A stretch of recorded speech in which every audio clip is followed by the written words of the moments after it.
days we could have used.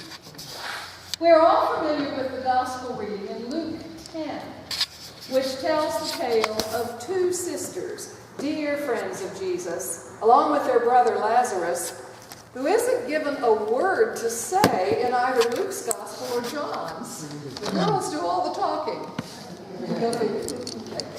In the reading from Luke, Martha is bustling around in the kitchen of her home, as you will remember, trying to prepare a meal for Jesus and his disciples, and Mary is sitting at Jesus' feet with the men, taking in his every word. As an introduction to Mary and Martha, this is an interesting passage. You all remember it.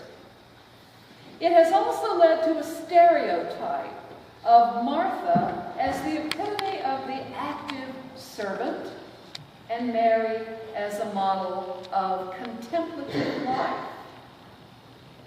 In today's world, the one example is not viewed as being superior to the other, but who knows what earlier interpretations were given. Meanwhile, Luke's is not the gospel reading for today. This morning we read from the Gospel of John, chapter 11, about a critical event in the life of Jesus, one that defines him forever as Messiah and Lord, the raising of Lazarus. Again, the sisters are featured. Again, it is Martha who takes the more active role, even going so far as to level a gentle rebuke to her friend, which Mary echoes, for not being there when they needed him. Nevertheless, it is Martha's belief in Jesus as the Christ, which leads to perhaps the most important thing he ever said about himself, along with the miracle that sealed his fate. I am the resurrection and the life. They who believe in me, though they were dead, yet shall they live. And those who live and believe in me shall never die. With the raising of Lazarus, Jesus anticipates his own resurrection and elicits from Martha one of the most profound testimonies of faith in the entire New Testament. Not bad for a grouchy housewife at odds with her sister for not being more help in the kitchen. But if this is all people see in Martha and Mary, two sisters who were friends of Jesus and who had very different personalities, then they have missed something vitally important. N.T. Wright points out in his commentary on Luke that when Mary sat at the feet of Jesus, she was doing more than simply neglecting her duties. Her behavior was far more radical, even scandalous. She was acting like a man. The public room in a house was where only the men would meet, Wright informs his readers. The kitchen and other quarters unseen by outsiders belonged to the women. Only a shameless woman would go into the common room and plop herself down among a rabbi's male disciples as if she were one of them, and, Wright adds, as if she wanted to be a rabbi herself.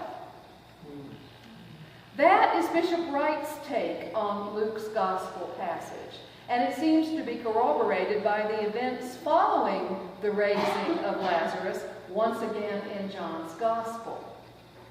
John gets ahead of himself today and reminds his readers about Martha's dinner party for Jesus after her brother was restored to her, where Mary did something even more daring.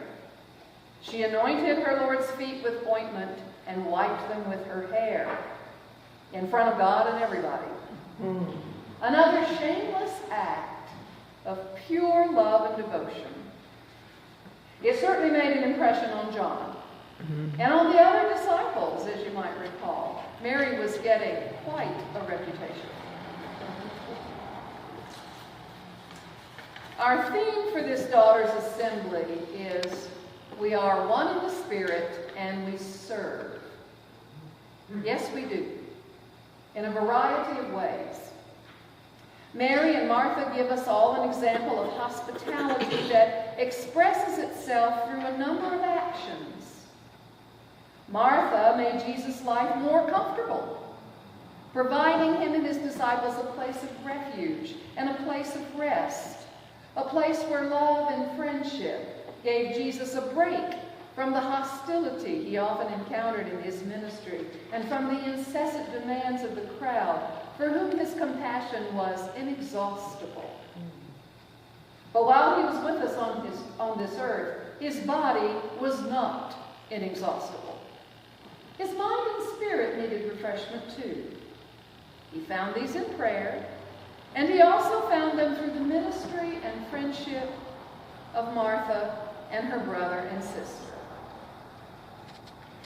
Mary shows us that hospitality and service also consist in making room in our own minds and hearts for the Lord to enter in and teach us, mold us, and make us useful for his purposes.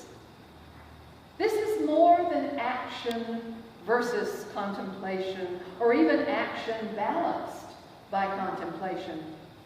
According to Wright, Mary shows us something of the boundary-breaking characteristic of God's kingdom, where service can often take surprising forms and be manifested in surprising people.